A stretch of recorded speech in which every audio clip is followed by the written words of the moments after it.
अस्सलाम वालेकुम। Live with Adil Shahzeb के साथ मैं हूं आपका मेजबान। IMF की शराइत पर निगरान हुकूमत और इदारों की जानिब से किए जाने वाले इकदाम से बैसाखियों पर चलने वाली मईशत, डॉलर की कदर बेहतर हुई और दोस्त ममालिक से कुछ सरमायाकारी का एतमाद भी हासिल हुआ।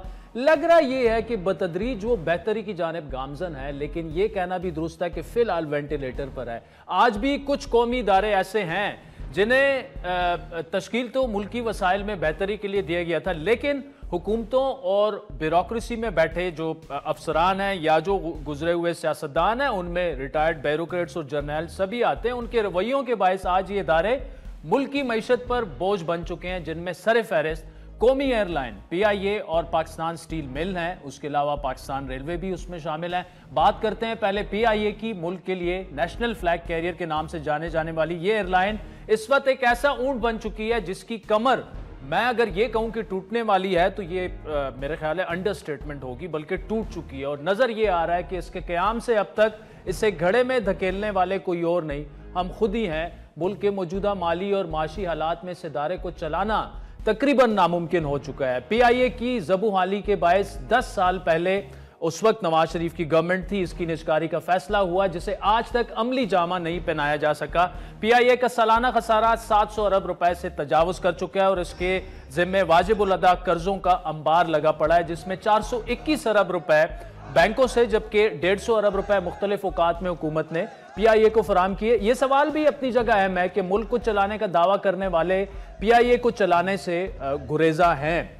अब आपको ये बताते चलें कि 20,000 से ज्यादा मुलाजिमीन रखने वाली किसी वक्त में कौमी एयरलाइन के पास इस वक्त सिर्फ 9,000 के करीब एम्प्लॉइज़ हैं, जबकि कौमी और बैनुल अक़वामी परवाज़ें ऑपरेट करने के लिए तैयारों की जो तादाद है उसमें भी बतदरीज कमी वाक़ई हुई है। केयर टेकर जो वफाकी वज़ीर हैं बराए प्राइवेटाइजेशन, फवाद हसन फवाद का मानना यह है कि PIA पर कभी वर्केबल प्लान बनाया ही नहीं गया, बल्कि हमेशा ख्वाहिशात के मुताबिक इसे चलाने की कोशिश की गई है।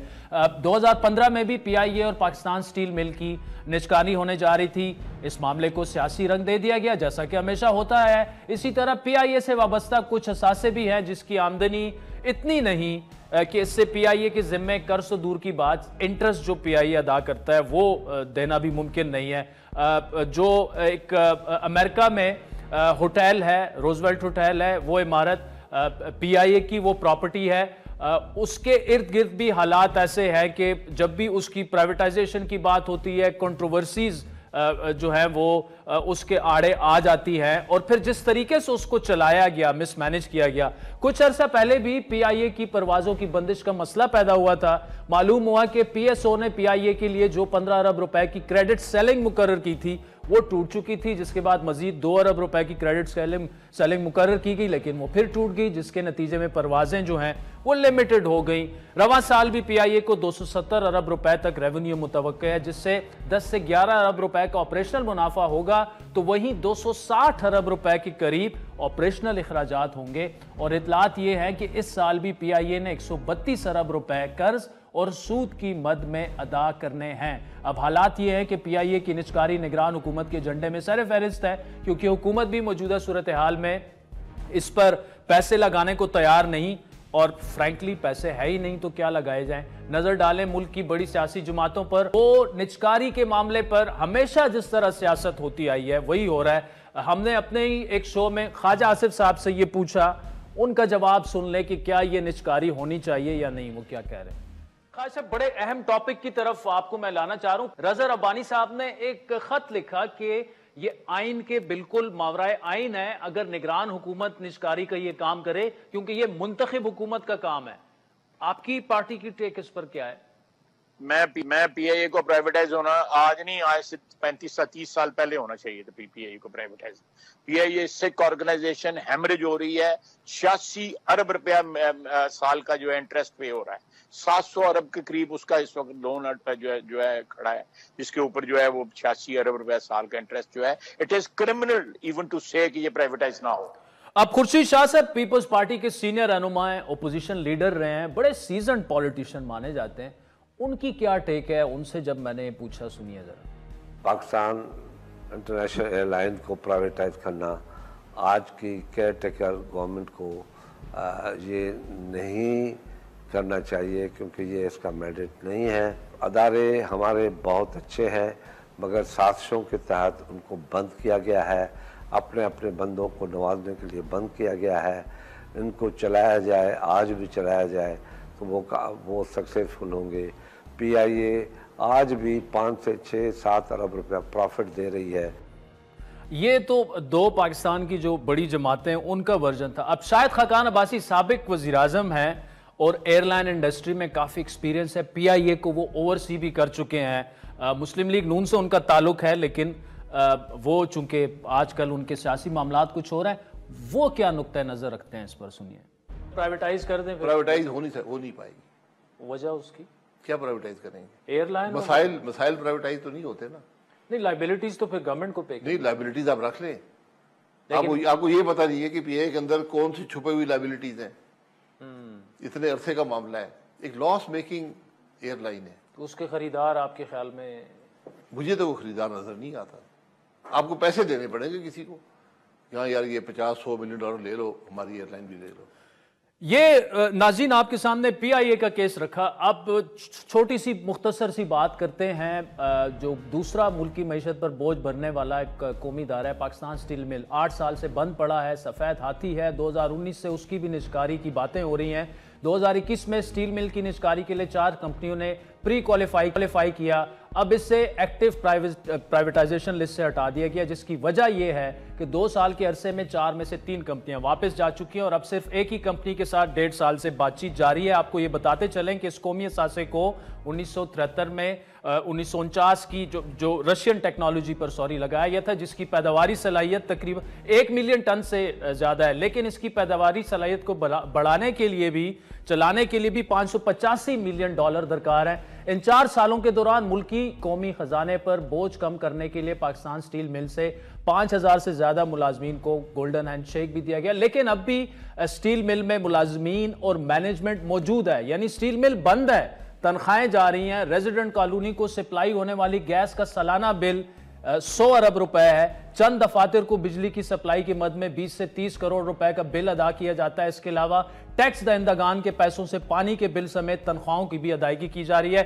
دوسری جانب اکتوبر میں سینٹ کی قائمہ کمیٹی برائے صنعت و پیداوار کے اجلاس میں یہ انکشاف ہوا کہ سٹیل مل بند ہونے کے نتیجے میں کروڑوں روپے کی مالیت کا قیمتی سامان چوری ہو چکا ہے۔ سٹیل مل حکام نے کمیٹی کو بتایا کہ سٹیل مل سے 2 سال میں 1 کروڑ 28 لاکھ روپے مالیت کا سامان چوری ہوا۔ اب کابینہ کی منظوری سے اسے نجکاری کے ایجنڈے سے فی الحال ہٹا دیا گیا ہے۔ آخر میں بالکل بریف سی بات، ان 2 اداروں کی ہم نے بات کی جنہیں نجکاری کی فہرست میں جو ہے وہ رکھا گیا، ایک کو ہٹا دیا گیا، لیکن اب ہم اگر نظر ڈالیں پاکستان ریلوے کی کارکردگی پر، وہ بھی اطمینان بخش نہیں ہے۔ سالانہ بنیادوں پر اسے بھی حکومت وقت سے بیل آؤٹ درکار ہوتا ہے، اور میں 2 ہفتے پہلے میں چائنا گیا، میں حیران رہ گیا وہاں کی سپیڈ ٹریل، کنمنگ ایک چھوٹا سا شہر ہے وہاں پر، جو آپ کہہ لیں کہ پاکستان میں آپ اسلام آباد، پنڈی، پشاور، کراچی، لاہور اور اس سے جوڑ ہی نہیں سکتے۔ آپ کہہ دیں کہ بالکل آج کا جو گوادر ہے اس سے آپ جوڑ دیں جتنا وہ دور افتادہ ہے، لیکن وہاں پہ انقلاب برپا ہو چکا ہے صرف سپیڈ ٹرین کی وجہ سے، اور وہ اس کو کنیکٹ کروا رہے ہیں، اس کو اب کنمنگ کو ہب بنا رہے ہیں ساؤتھ ایسٹ ایشیا اور چائنا کے درمیان۔ اس پر ریلوے پر دوبارہ آتے ہیں کہ گزشتہ سال بھی حکومت کی جانب سے ریلوے کو آپریشنل نقصانات کی مد میں 45 ارب روپے اور ترقیاتی اخراجات کی مد میں 25 ارب روپے ادا کیے گئے۔ اس سے پچھلے سال 59 ارب روپے، اس سے پچھلے سال 56 ارب روپے۔ یہ ادارہ بھی اپنے پیروں پر کھڑے ہونے کی بجائے حکومت کی بیساکھیوں کے سہارے چلنے کا عادی ہو چکا ہے، اور ہمیں کہیں کوئی ایسی سرگرمی نہیں دکھائی دے رہی جس طرح ہمارے ارد گرد ہو رہا ہے۔ انڈیا کو دیکھ لیں، سپیڈ ٹرینز چل رہی ہیں، ایون ایران وہاں پر ابھی جا رہا ہے، سعودی عرب میں انقلاب برپا ہو چکا ہے، آپ مکہ اور مدینہ کے درمیان سفر کریں تو بندہ حیران رہ جاتا ہے۔ چائنا کی تو بات ہی چھوڑ لے، اب اس سے ثابت ہی ہوتا ہے کہ پاکستان ریلوے جو ہے وہ بھی اپنے پیروں پر شاید ہی کھڑا ہو پائے گا۔ معاملہ صرف اداروں کی نجکاری کا نہیں، بلکہ ان کی نجکاری ہونا یا نہ ہونے کے فیصلے بھی ملکی معیشت سے جڑے ہوئے ہیں۔ ان سب معاملات پر بات کرنے کے لیے اسٹوڈیو میں جوائن کیا ہے نگران وفاقی وزیر نجکاری جناب فواد حسن فواد صاحب نے۔ فواد صاحب، thank you so much for joining اس۔ میں نے تو جو کیس بنانا تھا وہ بنا دیا کہ نجکاری کیوں ہونی چاہیے۔ मिफ्ता इस्माइल ने आज एक बड़ा अच्छा पीस लिखा है इस पूरे मामले पर, और उन्होंने कुछ इंटरेस्टिंग फैक्ट्स दिए। सिर्फ पीआईए का जो नुकसान अभी तक 900 बिलियन हुआ है, उससे 15 आगा खान अस्पताल, 60 लम्स यूनिवर्सिटीज़ और 18,000 स्कूल पाकिस्तान में अब तक बनाए जा सकते थे। लेकिन हम आज भी फंसे हुए हैं। एक पार्टी कह रही है होनी चाहिए, इनको इख्तियार है, दूसरी पार्टी कह रही है आप ना करें, आपको नहीं है इख्तियार। Over to you sir. देखिए, शुक्रिया आदिल। बिस्मिल्लाहिर्रहमानिर्रहीम। ये बड़ी बदकिस्मती की बात है। पहले मैं सियासी नैरेटिव को मेरे ख्याल ले लूँ तो बेहतर होगा कि अगर हमारी सियासत ने इस मुल्क को इतने मुश्किल हालात में आने के बावजूद लोगों को मिसगाइड करते रहना है और ऐसे नैरेटिव्स में उलझाते रहना है जो सिर्फ स्लोगन्स के अलावा कुछ नहीं है ताकि इंतखाबात में या कोई वक्ती फ़ायदा हासिल किया जा सके, तो मैं उसे पाकिस्तान की बड़ी बदकिस्मती समझता हूँ। ख़ास तौर पे अगर ये किसी ऐसी सियासी जमात की तरफ से आ रहा हो जो एक कौमी सियासी जमात है और जिसका एक बड़ा पुराना पाकिस्तान की पूरी तारीख में बड़ा हिस्सा है। देखिए, जब पीपल्स पार्टी ये कहती है कि केयर टेकर्स के पास इसका इख्तियार नहीं है जी, तो वो एक ऐसी बड़ी मिसस्टेटमेंट की मुर्तकिब हो रही है जो बड़ी अफसोसनाक है। जो पिछली हुकूमत थी, मुंतखब हुकूमत, जिसने अगस्त में, जिसके बाद केयर टेकर गवर्नमेंट आई, पीपल्स पार्टी उस हुकूमत का हिस्सा थी और उसी हुकूमत ने इलेक्शन एक्ट के सेक्शन 230 में अमेंडमेंट की जाने से पहले बिल्कुल की, और उस अमेंडमेंट के ज़रिए केयर टेकर गवर्नमेंट को 3 ऐसे इख्तियार ट्रांसफ़र किए जो आज से पहले केयर टेकर गवर्नमेंट्स के पास नहीं थे। पहला इख्तियार ये था कि वो बाईलैटरल और मल्टीलैटरल एग्रीमेंट्स कर सकते हैं, दूसरा ये था कि वो G2G ट्रांजैक्शंस कर सकते हैं, और तीसरा स्पेसिफिक इख्तियार पीपल्स पार्टी उस हुकूमत का हिस्सा थी जिसने ये दिया कि केयर टेकर गवर्नमेंट के वक्त में प्राइवेटाइजेशन का काम आगे चल भी सकता और मुकम्मल भी हो सकता जी।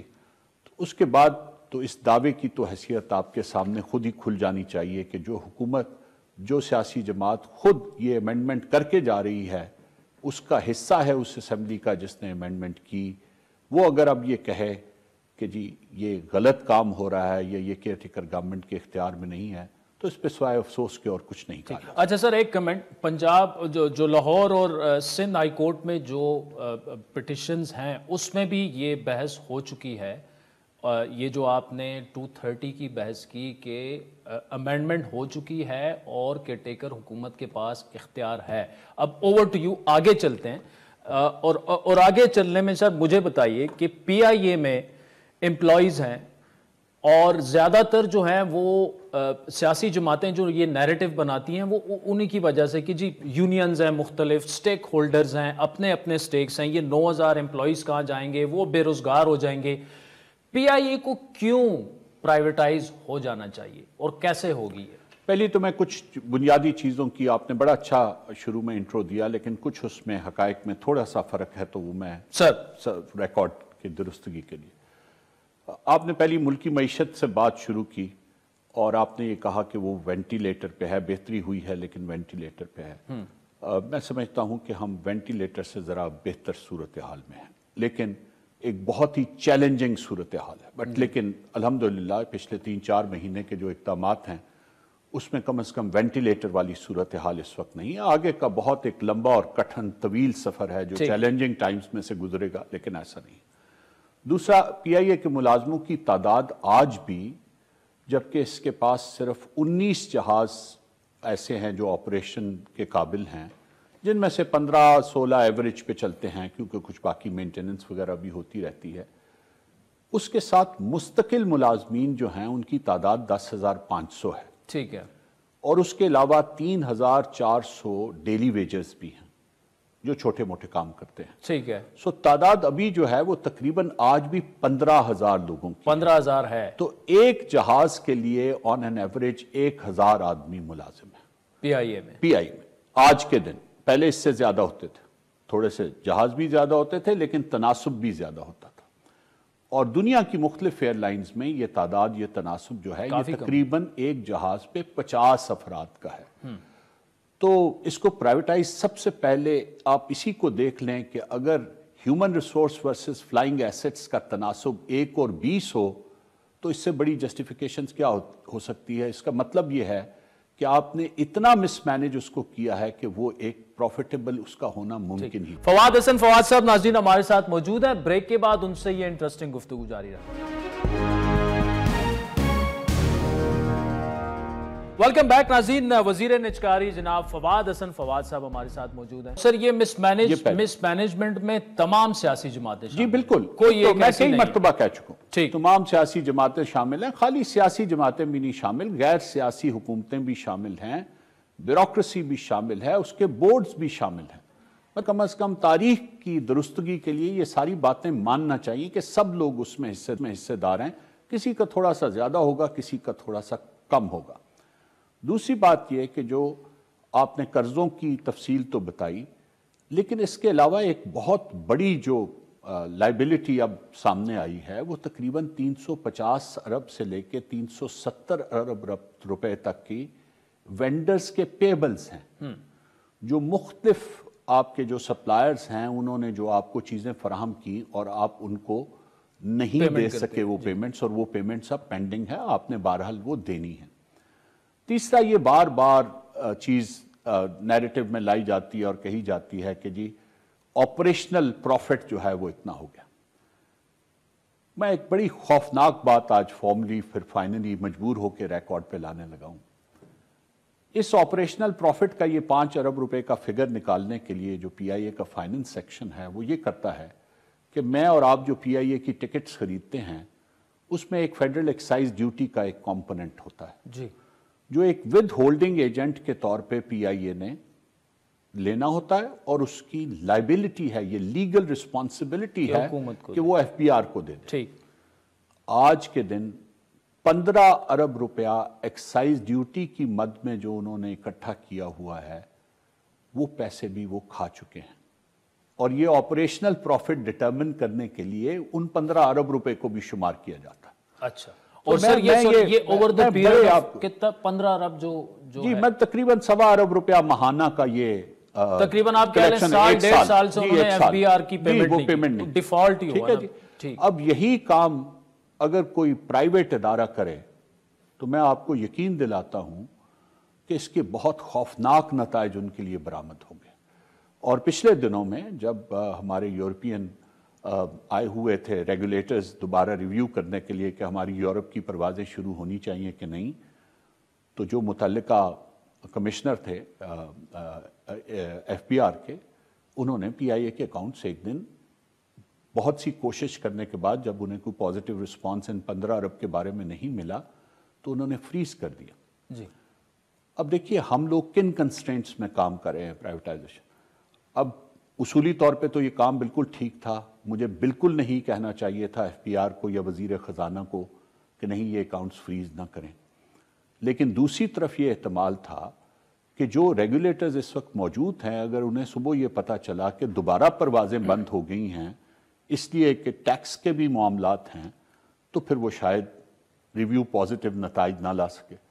सो मैंने ना चाहते हुए भी एफबीआर के चेयरमैन से भी बात की और वजीर ख़जाना से भी बात की और उन्हें कहा कि जी ये तो हुकूमत और इदारे का, एक हुकूमती इदारे का आपस का मसला है, ये अकाउंट्स फिलहाल डीफ्रीज करें, हम इस एसेट्स की प्राइवेटाइजेशन की कोशिश करें, हमें इतना मौका दें कि हम इसको बंद किए बगैर प्राइवेटाइज कर सकें, क्योंकि अगर इसकी परवाज़ें रुक जाएंगी तो इसकी एसेट वैल्यू पे बहुत फ़र्क पड़ेगा।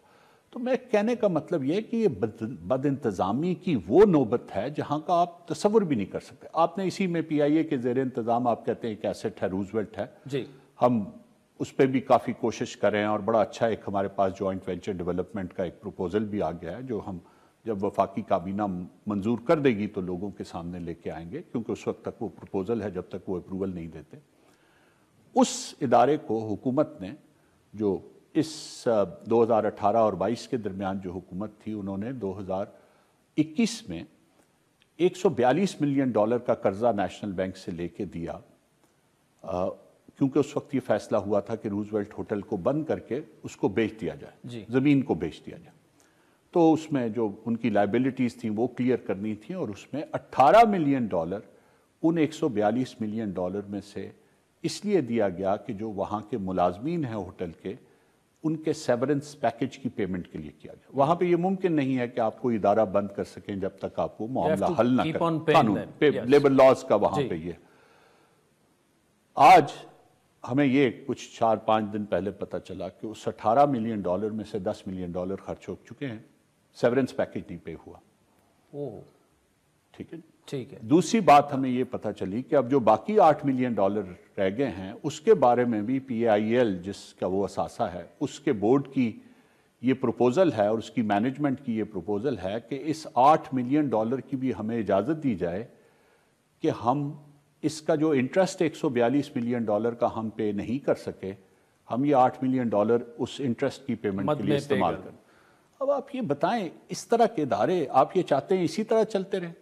یہ بوجھ ان کے نہ تو ان کے مینیجنگ ڈائریکٹر کی جیب پہ جا رہا ہے, یہ بوجھ نہ تو پی اے آئی ایل کے مینیجنگ ڈائریکٹر سی او کی جیب پہ جا رہا ہے, یہ بوجھ عوام کی جیب پہ منتقل ہو رہا ہے. سر یہ تو ہو گیا, اب یہ بتائیں وے فارورڈ کیا ہے, یہ ہوگا کیسے؟ آپ نے شاید خاقان صاحب کو سنا, انہوں نے تو مطلب یہ کہا تھا کہ میں فری میں بھی نہیں لوں گا, لائبلٹیز اتنی ہیں, تو کیا کیسے بیچیں گے, کس کو بیچیں گے اور کہاں تک یہ معاملہ پہنچے؟ شاید خاقان صاحب کو تو میں سمجھتا ہوں لینا بھی نہیں چاہیے چونکہ وہ پاکستان کی سیاست کا حصہ ہے, تو یہ کانفلکٹ آف انٹرسٹ کی صورتحال ہوگی. اور میں نے پاکستان کی ساری ایئر لائنز کو اپروچ کیا, میں نے ایئر بلو کو اپروچ نہیں کیا. For the purposes of record میں نے ایئر سیال سے بات کی, میں نے فلائی جناح سے بات کی, ہر ایک سے بات کی کہ جی آپ اس ٹرانزیکشن کو دیکھیں, ہم اس کو مارکیٹ میں لا رہے ہیں. میں نے باقی جو ایمریٹس یا دوسرے ہیں, ہمارے جو ہائی کمشنر لنڈن میں بیٹھے ہوئے ہیں, جو برٹش ہائی کمشنر یہاں پہ ہیں, ان کو کہا کہ جی آپ برٹش ایئر ویز کو, ورجن اٹلانٹک کو کہیں کہ پی آئی اے کی پرائیویٹائزیشن ان کے لیے کافی سود مند ہو سکتی ہے. اس کو دیکھیں. کچھ آیا؟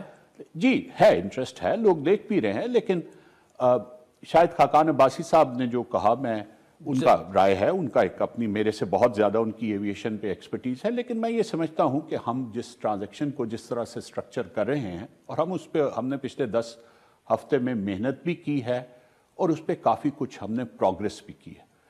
پروگریس یہ ہے کہ پہلی مرتبہ پی آئی اے کی ہسٹری میں, یہ کتنے سالوں سے آپ سن رہے ہیں کہ پرائیویٹائز ہونا ہے, لیکن جو پرائیویٹائزیشن کمیشن آرڈیننس کے تحت جو پہلا کام ہوتا ہے کہ آپ ایک فائنینشیل ایڈوائزر کی تقرری کرتے ہیں جو اس سے متعلقہ پرائیویٹائزیشن سے سارے معاملات کے اوپر ایکسپرٹس کے ساتھ مل کے آپ کو ٹرانزیکشن کنسٹرکٹ کر کے دیتا ہے. کنسورشیم سے جو آپ وہ ہم نے ارنسٹ اینڈ ینگ کے ساتھ نہیں بات نہیں چلی, ان کا تقرر ہو گیا اور اس وقت وہ پچھلے 2 ہفتوں سے وہ یہ کام کر رہے ہیں. پی آئی اے کے آفیسز میں بھی بیٹھ کے کر رہے ہیں, پرائیویٹائزیشن کمیشن کے آفیسز میں بھی بیٹھ کے کر رہے ہیں, اور اس کے اگلے مرحلے اب کام ان پہ ہو رہا ہے. پہلا جو مرحلہ ہے وہ یہ ہے کہ ہم نے پی آئی اے سی ایل کو ریسٹرکچر کر کے اس کو ایز کور ایویشن ایسٹس, جن کا سب سے زیادہ نقصان ہے, ان کو ہم چاہتے ہیں کہ جی ہم سب سے پہلے پرائیویٹائز کر دیں ایک علیحدہ سٹرکچر میں لے جا کے, اور جو اس کے لیگیسی لونز اور دوسری لائبلٹیز ہیں ان کو علیحدہ رکھیں. اسی طرح جو روزویلٹ ہے اس کے لیے ایک سٹرکچر کریٹ کرنا ہے, جو پی آئی اے کے دوسرے اثاثے ہیں ان کے لیے سٹرکچر کریٹ کرنا ہے. تو انشاءاللہ اس مہینے کے آخر تک ہم ایک جو ریسٹرکچرنگ کا کمپلیٹ پلان ہے, جو سب سے پہلا ہماری ریکوائرمنٹ تھی, وہ ہم ایس سی سی پی کے پاس لے کے جائیں گے. پہلے حکومت سے اس کی منظوری لیں گے اور اس کے بعد ایس سی سی پی میں فارمل اس کی اپلیکیشن دے دیں گے کہ اس کو اس طرح سے ریسٹرکچر کیا جائے کہ یہ ہم اس کی پرائیویٹائزیشن کر سکیں. تو یہ پاکستان کی تاریخ میں پہلی مرتبہ ہوا ہے, اور ابھی تک الحمدللہ it is going exactly by the book and by the timelines that we started with on day 1. اچھا, تو اس کے بعد کا مرحلہ جو ہے وہ پھر وفاقی کابینہ نے یہ طے کرنا ہے کہ اس کا کون سا ٹرانزیکشن سٹرکچر. فائنینشیل ایڈوائزر آپ کو ڈیفرنٹ آپشنز, اس وقت وہ سائملٹینیسلی مارکیٹ کو بھی اسیس کر رہے ہیں, وہ پی آئی اے کے ایسٹس کو بھی ویلیو کروا رہے ہیں. اس کے لیے ان کے پاس علیحدہ ایکسپرٹس ہیں, کیونکہ ایویشن کے ایسٹس آسانی سے ویلیویشن عام آدمی نہیں کر سکتا, اس کے ایریا ایکسپرٹس ہوتے ہیں جو کرتے ہیں, تو وہ اس کی بھی ویلیویشن کر رہے ہیں. تو اس وقت تک ہمیں وہ اسکیم آف ارینجمنٹس کے ساتھ ساتھ ٹرانزیکشن سٹرکچرز بھی ویریس پروپوز کریں گے, جس میں سے ہم کسی ایک ٹرانزیکشن سٹرکچر کی یا 2 ٹرانزیکشن سٹرکچرز کی آلٹرنیٹ میں اپروول وفاقی کابینہ سے لیں گے, اور پھر اس کے بعد اس کا جو پرائیویٹائزیشن کا پروسیس ہے وہ ہوگا. سیپریٹلی جو اس کا ہیومن ریسورس ہے, کچھ تو ہیومن ریسورس انویسٹر ضرور ریٹین کرے گا, पायलट्स में से भी रिटेन करेगा, कैबिन क्रू में से भी रिटेन करेगा, इंजीनियरिंग स्टाफ में से भी रिटेन करेगा, लेकिन कुछ नहीं भी रिटेन करेगा। हमें अंदाज़ा है ऐसा स्टाफ जो एक्सेसिवली भर्ती हुआ है, ऐसा स्टाफ जिसकी प्रॉपर एक्सपर्टीज़ नहीं है, ऐसा स्टाफ जो उन ड्यूटीज़ के लिए फिट नहीं है, उनको वो डेफिनेटली नहीं करेगा। तो उनके लिए जो वॉलंटरी सेपरेशन स्कीम है, ये जो गोल्डन हैंडशेक स्कीम है, उस पर भी साथ साथ काम हो रहा है। ठीक, तो हम अपनी टाइम लाइन्स के मुताबिक अभी तक अल्हम्दुलिल्लाह। फवाद हसन फवाद साहब नाज़रीन हमारे साथ मौजूद है। ब्रेक के बाद उनसे ये इंटरेस्टिंग गुफ्तगू जारी रखें। वेलकम बैक नाज़रीन, फवाद हसन फवाद साहब हमारे साथ मौजूद हैं और ये गुफ्तगू जारी रखें। सर, इसको आगे लेके चलते हैं। टाइमलाइन जो है, टेंटेटिव टाइमलाइन प्राइवेटाइजेशन की कंप्लीशन की first quarter of next year रखी गई है।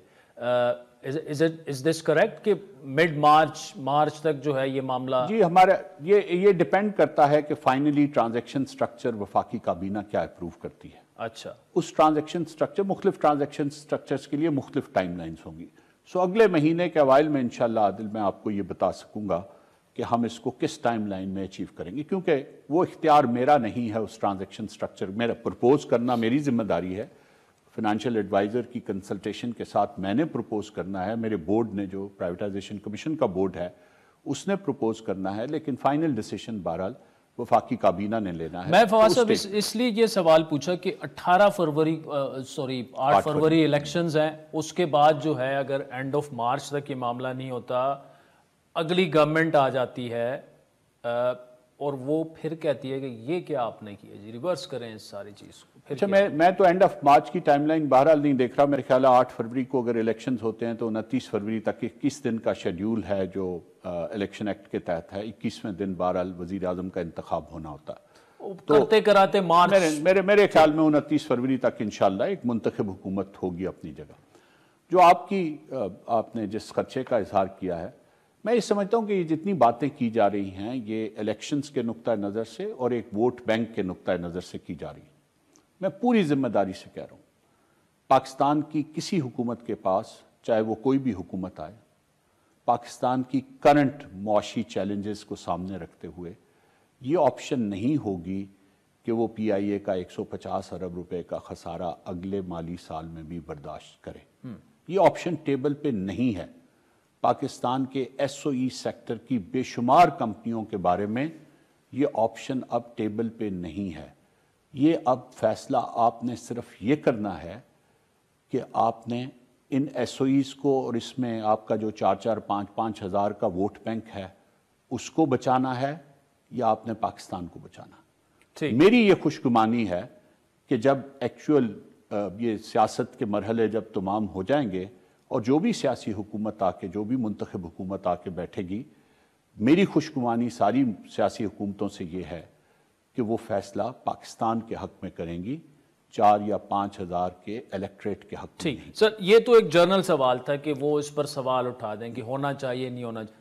अगर ट्रांसपेरेंसी पर सवाल उठा दें कि जी ठीक है ये होना चाहिए था, लेकिन ये यहाँ गैप्स हैं, इसमें ट्रांसपेरेंसी नहीं है, ये उसको इंश्योर करवाने के लिए आप क्या कर सकते हैं? मैं पूरी जिम्मेदारी से आपको कह रहा हूँ कि आज तक का जितना प्रोसेस है उसमें हमारा सबसे ज़्यादा फोकस उसकी ट्रांसपेरेंसी पे है। और उसकी सबसे बड़ी मैं मिसाल उसके हक में ये देता हूँ कि हमने हर प्रोसेस को as far as possible electronic रखा हुआ। हमारे पास जो बिड्स आई हैं फाइनेंशियल एडवाइजर की तकरीरी के लिए 7-8 थी वो तकरीबन। जी, वो इलेक्ट्रॉनिक थी, लोगों ने अपने पासवर्ड्स डाल के खोली। हमने हर एक को कहा कि आप अपनी इलेक्ट्रॉनिक बिड्स भेजें, हमारी कोई रिक्वायरमेंट नहीं है कि आप जी। इसी तरह जितनी प्रोसीडिंग्स हुई उनमें से कुछ लोगों ने उसके बावजूद इलेक्ट्रॉनिक नहीं भेजी, उन्होंने मैनुअल भेजी, लेकिन जितनी उसकी प्रोसीडिंग्स हुई उसकी कंप्लीट रिकॉर्डिंग मौजूद है। अच्छा। दूसरा, जब ये हमारा एवेल्युएशन का प्रोसेस कंप्लीट हो गया और एक जो मुख्तलिफ थे बिडर्स, उनका 1, 2, 3 की प्रायोरिटी बन गई, तो उसके बाद हमने 15 दिन दिए उन तमाम बिडर्स को जो इस प्रोसेस का हिस्सा थे या जो नहीं थे, जो शुरू में क्वालिफाइंग स्कोर नहीं कर सके, कि उन्हें अगर इस प्रोसेस पे कोई एतराज़ है, इसको हम कूल ऑफ पीरियड कहते हैं कानून की ज़ुबान में, तो वो 15 दिन के अंदर अंदर वो एतराज़ उठा सकते थे कि इसमें वहाँ पे ट्रांसपेरेंसी नहीं है या हमारे साथ एवेल्युएशन में ये ज़्यादती हुई। अल्हम्दुलिल्लाह ایون وہ لوگ جو اس پروسیس میں ناکام رہے انہوں نے بھی یہ کہا کہ جی ہم کامیاب تو نہیں ہوئے لیکن ہم یہ مانتے ہیں کہ یہ پروسیس ایبسولوٹلی ٹرانسپیرنٹلی ہوا ہے۔ آگے جاتے ہوئے بھی میں یہ سمجھتا ہوں کہ یہ کوئی ایسی چیز، دیکھیے یہ کوئی کھلونا تو ہے نہیں پی آئی اے کو جس کو بیچوں میں کہیں کھلونے کی طرح اس سے کھیلا ضرور جی جی لیکن پچھلے کمرے میں بیٹھ کے یہ بیچا نہیں جا سکتا۔ یہ کمپلیٹ ویزیبلٹی میں پوری جتنی بھی دنیا کی ایویشن انڈسٹری ہے، خاص طور پہ جو اس ریجن کی ایویشن انڈسٹری ہے جس کی اس کے ساتھ ایک مسابقت بھی ہے، ایک کمپیٹیٹیونیس بھی ہے، اور جو یہ بھی دیکھ رہی ہے کہ پی آئی اے پرائیویٹائز ہوگی تو پھر انہیں ایک مرتبہ سے دوبارہ اپنا مارکیٹ شیئر لوز کرنے کا بھی خطرہ ہوگا۔ جی تو یہ نہ سمجھیں کہ جی یہ کوئی ان کی توجہ نہیں ہے اس پہ۔ اس خطے کی جتنی ایئر لائنز ہیں جو ان اسٹیشنز پہ اور ان ایئرپورٹس پہ آتی جاتی ہیں ان سب کی توجہ ہے، تو یہ ٹرانسپیرنسی کے بارے میں آپ بالکل تسلی رکھیں۔ ایک فواز صاحب، کیوں ٹرانسپیرنسی کا 2 دفعہ آپ سے سوال پوچھا، اس کی ایک بڑی وجہ ہے۔ ایک تو یہ ہے کہ پی ایم ایل این مخالف جماعتیں جو ہیں نا وہ جب بات کرتی ہیں وہ آپ کو اور 2-3 اور جو ہیں ان کو جو وزراء ہیں ان کو جوڑتی ہیں کہ جی یہ پی ایم ایل این کے کیمپس ہیں، I don't know for whatever reason, ان کا اپنا کوئی پرسیپشن ہوگا۔ پھر what you have been through, some of us know details جو ہیں آپ اس پر کافی بول بھی چکے ہیں، تو ایسا نہ ہو کہ آپ کو دوبارہ سے جو ہے اس معاملے میں بھی وکٹمائز نہ ہو جائیں۔ کوئی ذہن میں کبھی آیا ہے کہ یار ٹرانسپیرنسی پہ سوال اٹھائے، جس کسی کی بھی گورنمنٹ، فار ایگزامپل پی ایم ایل این کی گورنمنٹ نہیں آتی، کوئی اور آتا ہے، ہاں یار یہ معاملہ تو ہے لیکن آپ نے یہ کر کے اس شخص کو، پی ایم ایل این کو، اس کو فائدہ پہنچایا، آپ پھر اندر جائیں؟ پہلی تو یہ جواب سننے کے الحمدللہ آج تک کبھی جب میں پہلے بھی قید کے مراحل سے گزر رہا تھا تو ایک لمحے کے لیے بھی یہ خیال دل میں نہیں آیا کہ میں نے کوئی ایسی غلطی کی ہے جس کی وجہ سے میں یہاں پہ پہنچا ہوں، کیونکہ کی نہیں تھی۔ اور جن لوگوں نے جیل میں سپرنٹینڈنٹس بھی وہ سارے موجود ہیں، باقی بھی سٹاف موجود ہے، جو دوسرے لوگ انہی بیرکس میں ہمارے ساتھ بند تھے، ان میں سے کسی کو بھی بلائیں اور پوچھیں کہ کبھی ایک لمحے کے لیے بھی اس نے میرے چہرے پہ کسی فکر کے یا فکر مندی کے کوئی آثار دیکھے ہوں۔ مجھے اپنے اللہ کی ذات پہ پورا یقین تھا کہ یہ سارا معاملہ جو ہے جلد یا بدیر لوگوں کے سامنے آ جائے گا۔ اور یہ تو ایک ایسا معاملہ ہے، اللہ کی قدرت کا اپنا کمال ہوتا ہے کہ لوگ بھی منصوبہ سازی کرتے ہیں اور پھر میرا خدا یہ کہتا ہے کہ میں بھی منصوبہ سازی کرتا ہوں اور پھر سب سے بہتر منصوبہ ساز میں ہی ہوں۔ یہ فائنل ڈیکریلیشن ہے۔ تو اس سارا مسئلہ جو 2017 اور 18 کا ہے اس کے تو سارے کردار اب خود چیخ کے کہہ رہے ہیں کہ ہم نے کیا کیا۔ اس میں تو اب میرے کہنے کی یا میری فکر مندی کی تو ضرورت نہیں ہے، اب تو فکر مندی کا وقت ان لوگوں کے لیے ہے جنہوں نے یہ سب کچھ کیا تھا۔ اب یہ فکر مندی کا وقت ہمارے لیے نہیں ہے، الحمدللہ ہمارے خدا نے ہمیں سرخرو کیا ہے اس میں، اور یہ سب لوگوں پہ عیاں ہے کہ اس میں کوئی ایسی چیز شائبہ تک نہیں تھا اس کا جو الزامات لگائے گئے۔ سو ایسا کوئی نہیں ہے۔ دوسری بات یہ کہ میں نے زندگی میں کبھی بھی، اور میرا 35 سال کا ایک پورا کریئر ہے، میں نے زندگی میں بھی کبھی کوئی فیصلہ لینے سے پہلے یہ نہیں سوچا کہ اس کا نتیجہ کیا ہوگا۔ مجھے صرف ایک کنوکشن کی ضرورت ہوتی ہے اور وہ اپنے دل اور اپنے ضمیر کے لیے ہوتی ہے، وہ یہ کہ میں جو فیصلہ کر رہا ہوں وہ اس ریاست، اس ملک اور اس قوم کے مفاد میں ہے۔ چاہے وہ میں نے فیصلہ گریڈ 17 میں ایک اسسٹنٹ کمشنر کی حیثیت سے کیا ہو یا گریڈ 22 میں سیکرٹری ٹو پرائم منسٹر کی حیثیت سے کیا ہو۔ میں الحمدللہ آج بھی بڑے اطمینان سے اور بڑے کھلے دل سے یہ کہتا ہوں کہ کسی اور کے آپ نے کریئر کا ایگزامن کرنا ہے نہیں کرنا، میں یہ کہتا ہوں کہ جہاں جہاں جس سرکاری عہدے پہ میں نے کام کیا ہے اس کے ایک فائل اور ایک ڈیسیشنز کو دیکھ لیا جائے۔ اچھا، تو الحمدللہ ایسی کوئی بات۔ ناظرین، فواد حسن فواد صاحب بڑی انٹرسٹنگ گفتگو کر رہے ہیں لیکن بریک بھی لینی پڑے گی۔ ویلکم بیک ناظرین، فواد حسن فواد صاحب ہمارے ساتھ موجود ہیں۔ جب میں کوشش کر رہا ہوں کہ یہ پرائیویٹائزیشن کے ہر ایک ایسپیکٹ کو کور کریں، سٹیل مل کی طرف آتے ہیں۔ سٹیل مل اس کو اب جو ایکٹیو لسٹ ہوتی ہے آپ کی پرائیویٹائزیشن کی ہٹا دیا گیا، وجہ اس کی کیا تھی؟ بک رہی نہیں تھی، انٹرسٹ نہیں تھا، کیا معاملہ ہے؟ How do we deal with steel mill? دیکھیے اس میں بھی تھوڑی سی وہ فیکچوئل میں بات کر دوں کہ 1 ملین ٹن کو تو ریفربش کرنے کے لیے $585 ملین چاہیے جی، لیکن اگر اس کی استطاعت بڑھانے کی بھی چونکہ آپ نے بات کی تو وہ میکسیمم 3 ملین ٹن تک جا سکتی ہے استطاعت اس کی۔ तो उसके लिए $1.4 बिलियन चाहिए। 1.4 बिलियन। और रशिया से हमारी बात भी हुई थी इस पे कुछ। लेकिन देखिए मैं आपको बताऊं, उस मिल को लगाने के लिए 1229 एकड़ जमीन इस्तेमाल हुई थी, क्योंकि पुरानी टेक्नोलॉजी थी, उस वक्त एरियाज बहुत ज्यादा चाहिए होते थे, आपकी जो रेल्स हैं वो बहुत दूर तक जाती थी। अभी जो टेक्नोलॉजी इस वक्त दुनिया में फील्ड है और जिस पे लोग स्टील मिल्स लगा रहे हैं, उसमें 10 मिलियन टन की स्टील मिल लगाने के लिए सिर्फ 300 एकड़ जमीन चाहिए। ठीक। पहली बात तो यह है कि उस स्टील मिल में जो 8 साल से बंद पड़ी है, it is now a piece of scrap. उसके स्क्रैप मैं इसलिए कहता हूं, ये नहीं है कि जी वो कोई उस तरह का स्क्रैप है जिस तरह का आपको गडानी में या वो नहीं मेरा मतलब है कोई भी ऐसी चीज जिसकी रीफर्बिशमेंट की कॉस्ट इकोनॉमिकली फीजिबल ना हो, उसको आप स्क्रैप ही कहेंगे। ठीक, तो मैं इस नुक्ता नजर से कहता हूं कि उसको अब रिफर्बिश करने से बहुत ज्यादा इकोनॉमिकली फीजिबल ये होगा कि कोई वहां पे नई मिल लगा ले। अब नई मिल लगाने के लिए उसको बहरहाल 1229 एकड़ की जमीन की कीमत वो नहीं आप कह रहे हैं 300 में भी हो जाएगी। ठीक है जी, 200-300 एकड़ में अगर वो 5-6 मिलियन टन की लगाएगा तो सिर्फ 200 एकड़ चाहिए होगी, अगर वो 10 मिलियन टन की लगाए तो ज्यादा से ज्यादा रिक्वायरमेंट 300 एकड़ की है। अब सबसे बड़ा तो इशू ये है कि अगर वो 1229 एकड़ की जमीन उसे चाहिए नहीं, तो वो अपनी रेफरेंस प्राइसिंग में वो जो बिड ऑफर करेगा उसमें वो उतनी जमीन की कीमत आपको देना चाहेगा जो उसकी रिक्वायरमेंट है। और ये आपके लिए मुमकिन नहीं है कि उस जमीन को अलहदा कर लें और उसको 300 एकड़ दे दें, क्योंकि वो बहरहाल मिल उसी जमीन पे लगी हुई है। सो ये प्रैक्टिकली फीजिबल नहीं था, ना लेने वाले के लिए और ना हमारे लिए, क्योंकि कल हम किस को ये जवाब देते हैं कि आपने 1200 एकड़ जमीन 300 एकड़ की जमीन की कीमत में दे दी और जमीन की कीमत बहुत ज्यादा। वहां पे असल में एसेट है ही जमीन है जी। स्टील मिल अब 75 साल के बाद एसेट नहीं है, 50 साल के बाद अपने लगने के वो एसेट नहीं, एसेट ही जमीन। सो ये ट्रांजैक्शन। दूसरा ये था कि जब 4 में से 3 बिडर्स चले जाएं और सोल बिडर के साथ आप पिछले 1.5 साल से नेगोशिएट कर रहे हैं और वो उन चारों बिडर्स में सबसे कमजोर बिडर था जिसके साथ आप नेगोशिएट कर रहे हैं, तो हमारा ये नतीजा जिस पे हम 10 दिन में पहुंच गए वो ये था कि ये कोई ऐसा सोल्यूशन इन नेगोशिएशंस के जरिए सामने नहीं आ सकता जिसको आप ट्रांसपेरेंट सोल्यूशन राइट। तो इसलिए हमने तीसरी चीज जो हमारे सामने थी वो ये थी, और यही हमने रिकमेंडेशन की और यही वफाकी काबीना ने मंजूर भी किया।